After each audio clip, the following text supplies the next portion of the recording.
Hey, what's going on, guys? So today I'm going to be showing you what I've done since last week on the game. It's pretty much just an engine at this point because I've been doing so much stuff. It's not really as much a game, but I've added a few things. I've added a nice little black circle around the player, which gives it the appearance that there's light emanating from the player, and everything else is in darkness. There's just several circles, spheres around the player, each one with a different transparency, and the outer one having the least transparency, or in other words, no transparency at all.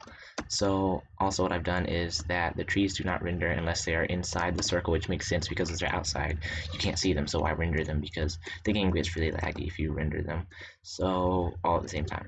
But yeah, right now I have the scroll and in and out unlocked, which means I can go as far as I want, but that's just for the sake of this tutorial. But that does lock now, actually.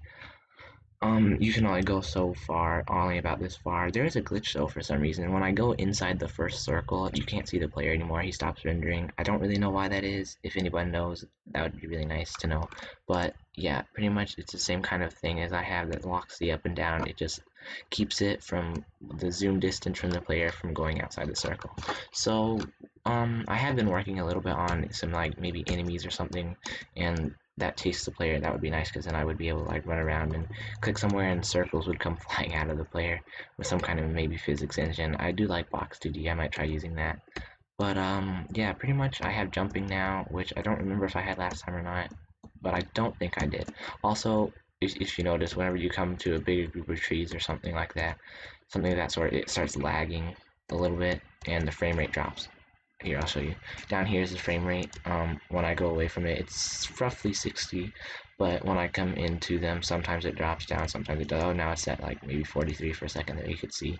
But yeah, when you get into a larger group of trees, they start lagging, and that's kind of not what I want because the player's speed and the camera speed and everything that you see is based off of the frame rate. And I found out that there are actually some functions out there that you can use that in processing that can take real time from the outside world and use them in your game, well, like a function called seconds, for instance, or hours or something like that, or milliseconds, and I did not know those existed until a couple days ago. So I'm hoping on maybe using those to control the speed of the player somehow. That'd be really cool. But yeah, that's pretty much all I have, and I do actually have a test program. I'm not planning on making this a game of any kind or anything like that, but it's just an old program I had, and I'm testing some enemy stuff because here I'll show you. Oops, sorry. This is the player. Pretend this is this game, but you're just looking at a top-down view of it like this. So if you think about it, the whole terrain in this game right here is 2D. It doesn't have any height. I do actually have plenty of functionality to make height maps and stuff like that, but I don't really want to get into that because that would just be too complicated. I might, but I'm not sure because the system I have set up for the AIs is all based on 2D, and originally I was never going to add 3D terrain or anything, so I was just planning on keeping it all 2D like this, flat. So if you can think about it like this, everything's 2D, it's just up and down, it's just for looks. So if you have a collider around the player, it only has to be a 2D collider like this.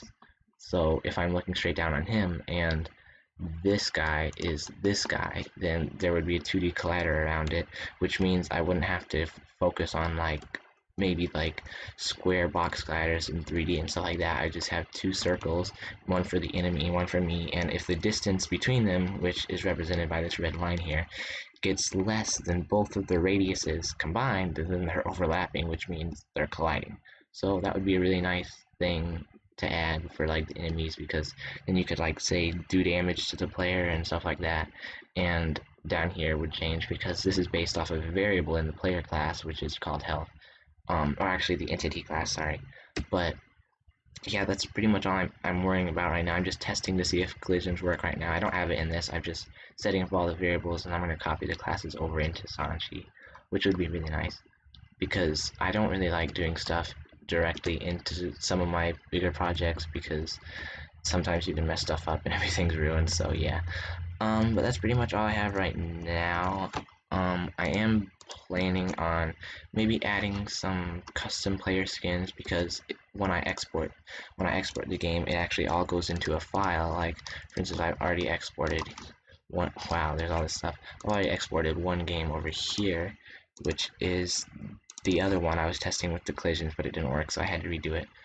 But this one right here is actually the test program, and if you go into data, it has all the images and stuff, like the menu and the player and the zombie and stuff like that, so you could be able to change the skin, just stuff like that. I'm just messing around at this point. I don't have any specific stuff I want to do.